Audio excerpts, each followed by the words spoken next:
Troglodyte warning. Hi, my name's Anthony Jones. I like to talk about politics and the culture war, although not by choice with the culture war, and we'll get into that. Today, I'm going to watch a video that poses the question, has woke culture gone too far? Let's see if it has.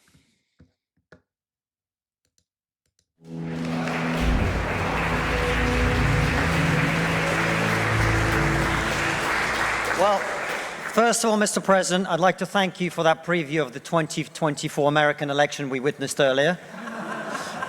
And if you're not persuaded to vote for the proposition tonight by that speech by James, I don't know what will persuade you.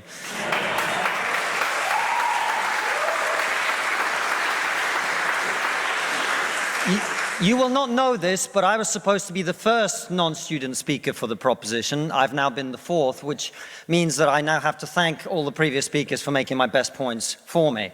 And I find that the main reason now that I have left to be in support of the motion is that I am so tired of talking about woke culture.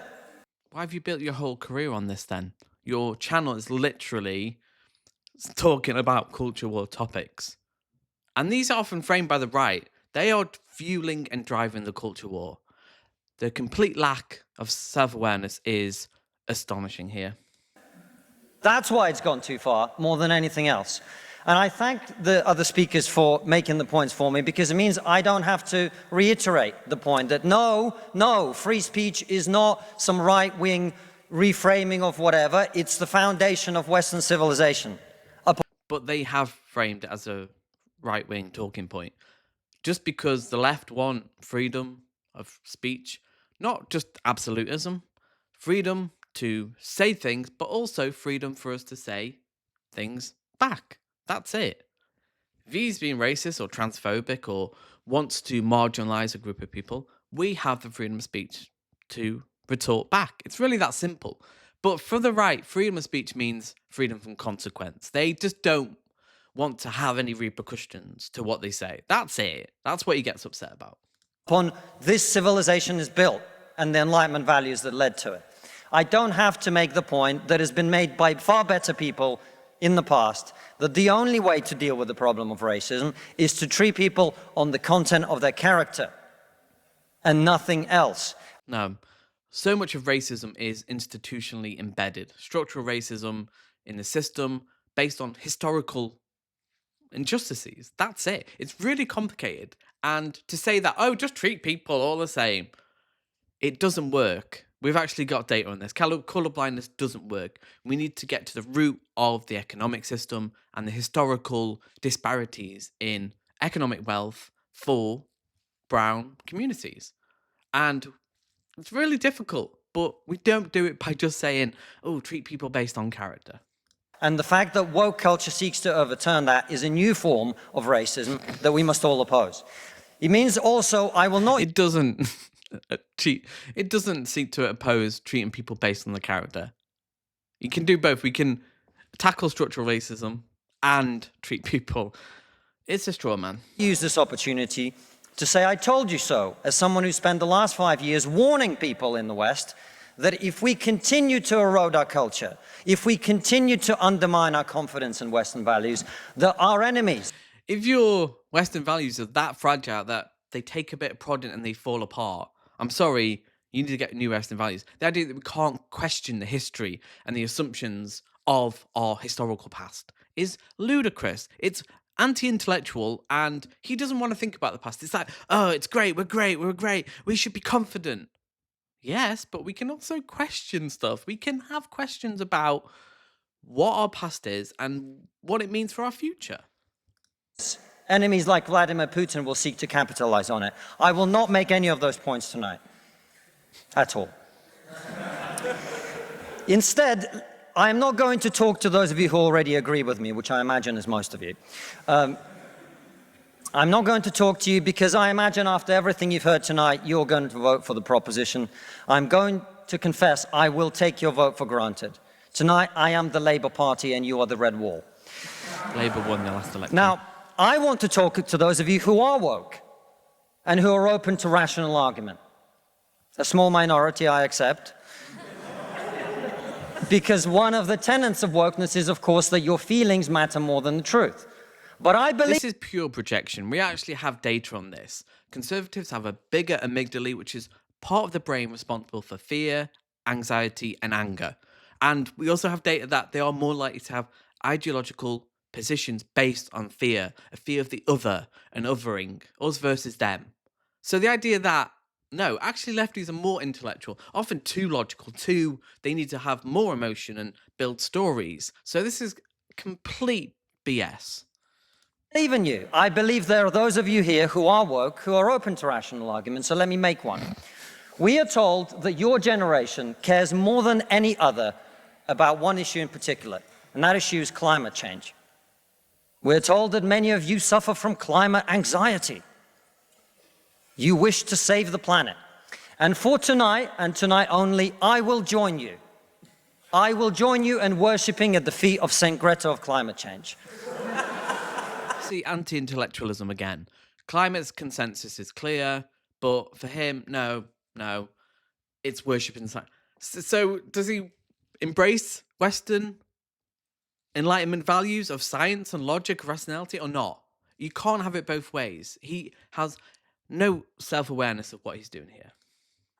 Let us all accept right here, right now, that we are living through a climate emergency and our stocks of polar bears are running extremely low. I join you in this view. I truly do. Now, what are we... But he doesn't. He denies climate change. And the fact he can joke about the polar... Oh, just... It's so cynical. And he doesn't care about this. Like, what's his argument here? That, oh, people who want to save the planet, they're so evil. to do about this huge problem facing humanity? What can we in Britain do? We can only do one thing. You know why? This country is responsible for 2% of global carbon emissions. Not this argument again. No, we are a very powerful country in the geopolitical space. We can influence America, and we do have influence of China and India. So, and also we are one of the biggest buyers of clothes from Bangladesh and China. So we all have a responsibility. You can't just say, oh, we emit 1-2% of the CO2. Not our problem. It's just completely avoiding the problem. It's not how we solve this issue of climate change. Which means that if Britain was to sink into the sea right now, it would make absolutely no difference to the issue of climate change. You know why?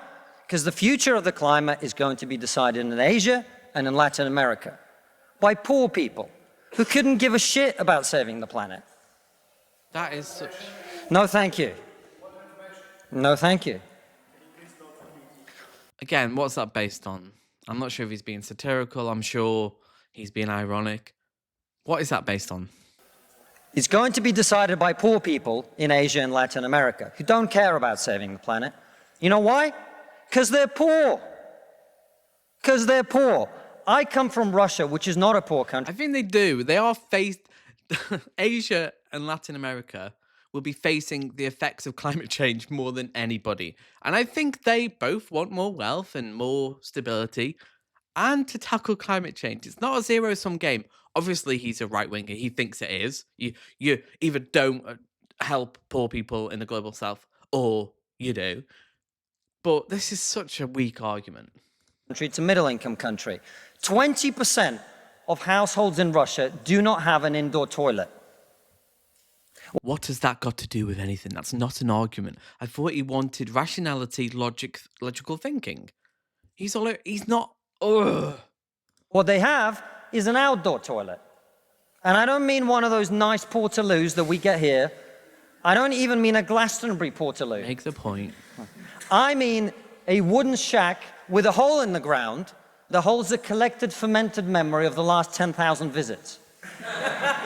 How many of you are going to go home tonight and say, let's rip out our bathroom and erect a Siberian shithouse in the back garden? This is such a fallacy that because poor people are poor, we can't tackle climate change. We can't do anything. And if you're not, why should they? 120 million people in China do not have enough food. I don't mean that they don't get dessert. I mean they suffer from malnutrition. That means that the immune system... Yes, and those people won't be alive if we don't tackle climate change. The idea that, oh, there's poor people who are starving. Yeah, it's only going to get worse with climate change. Crop yields aren't going to survive. There's going to be flooding, drought, famine. We need to tackle this. System is breaking down because they don't have enough food. You're not going to get them to stay poor.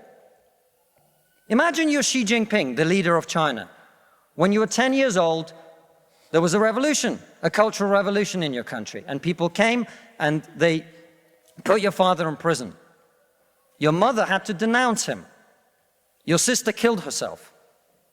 And you, no longer enjoying the protection of your formerly powerful father, were sent to a village where you lived in a cave house. What has this got to do with woke culture going too far? That we should tackle climate change and we're going too far. Can't save the planet. It's going too far. We're going too far. And here you are, decades later. You have clawed your way up the bloody and greasy pole of Chinese politics to be the undisputed supreme leader of the very Communist Party that destroyed your family. And you know that the main thing you have to do to survive and to stay in power is to deliver the one thing. He has a great ability to say a lot without saying anything of any substance. That the people of China want: prosperity, economic growth. Where do you... To be able to live and not die due to climate change, flooding, hurricanes, and drought. Do you think climate change ranks on Xi Jinping's list of priorities? Actually quite high. They're doing a lot with electric trains. They are probably doing more than most countries with their advances in technology. They're planning for it more than probably America is. A third of all children who live in extreme poverty in the world live in India. That means they are starving and dying of preventable... But he doesn't care about this. The act that, like, oh, we can't... Again, he doesn't care about poor people, let's be honest. So we can't tackle climate change because there's poor people. That's all his argument is, and that's woke gone too far. This is not a fucking argument. Disease. Now, about 15 months ago, my wife got pregnant. Not me, because we're old school. Oh, it's so woke. Trans people woke. That's not a joke. That's not... And for 9 months, we talked about what our boy would look like, what he might do when he grows up. We looked at baby scans Yeah, he's going to have to deal with fucking climate change, you idiot. and videos on YouTube about what the fetus looks like at 9 months and 12 months and 20 months. He'll look back at his dad and say, oh, fucking hell, he was an idiot. And eventually he was born. And he is this cute little bundle of joy. He's cuter than about 80% of puppies. Right. Now, if you said to me that I had a choice, either my son had a serious risk of starving or dying from a preventable disease in the next year. Not an argument to tackle climate change. Or Appeal I could press to a emotion, a fallacy. button and he would live. He would go to school. He would bring his first girlfriend home. You'd go to university and graduate and become a woke idiot. What, by wanting to... He will, statistically, have to deal with climate change, his son. What will he say to him? What will his son say to this when he looks back and goes, what the fuck was my dad thinking? He was part of the problem. He was shilling for big oil at the expense of billions of people. It's fucking disgraceful. And then he'd get a job and get married and have children and become a man. But all I have to do How does he know that? How does he know that? is press this button. And for every day of my son's life, a giant plume of CO2 is going to get released into the atmosphere. Now, you're all very young, and most of you are not parents. Let me tell you something. There is not a parent in the world who would not smash that button so hard their hand bled. That's not a fucking argument, though. You got a kid. Oh, you don't want to... Doesn't mean we tackle climate change now. Great. Again, he is the one who's saying, "Oh, feelings." That's all he's talking about now. It's trying to fearmonger people into not dealing with climate change in a serious way. And that's how they're winning the argument, saying, "Oh no, no, it's going too far. They're going too far. These Just Stop Oil protesters, they're going too far by putting a bit of paint on a glass frame." You are not going to get these people to stay poor. You're not even going to get them to not want to be richer. And so, I put it to you, ladies and gentlemen, there is But again, they're going to be dealing with climate change. There's an incentive for them to all come together as a global unit and try to come up with real solutions. only one thing we can do in this country to stop climate change, and that is to make scientific and technological breakthroughs that will create the clean energy that is not only clean, but also cheap.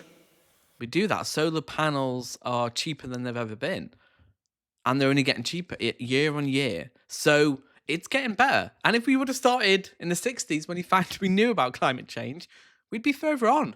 But the oil companies have been funding disinformation. Rupert Murdoch, people like him, have been undermining and muddying the science on this. That's why it's so hard to tackle when you're being told you're woke for trying to deal with the biggest existential crisis facing humanity today.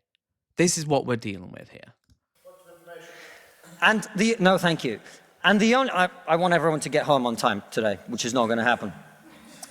And the only thing that wokeness has to offer in exchange is to brainwash bright young minds like you to believe that you are victims, to believe that you have no agency. No, he's saying that. He's the one saying we've got no agency to deal with climate change.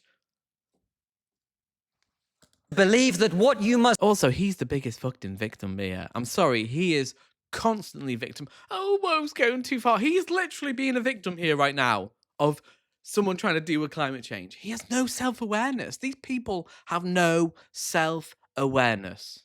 Must do to improve the world is to complain, is to protest, is to throw... Oh, you can't bloody complain in freedom of speech. Protesting?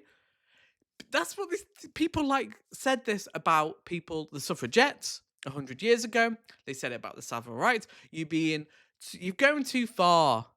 You're undermining the social fabric. Yes, you have to. The people who push us forward are the people who don't just accept the status quo like him.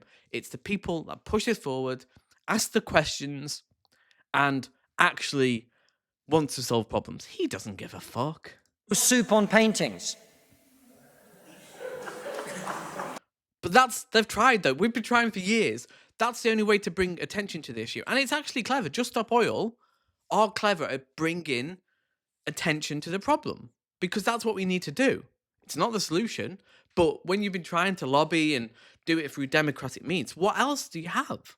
When people like this think it's woke to deal with climate change, what else can you do? And we on this side of the house are not on this side of the house because we do not wish to improve the world. We sit on this side of the house because we know that the way to improve the world is to work, is to create, it is to build. And the problem with woke culture is that it's trained too many young minds like yours to forget about that. Thank you very much. God, what a weak conclusion. He literally said nothing there. It's woke to deal with climate change, apparently. So tell me your thoughts in the comment below. Is it woke to deal with climate change? I don't think so, but maybe I'm wrong. See you next time.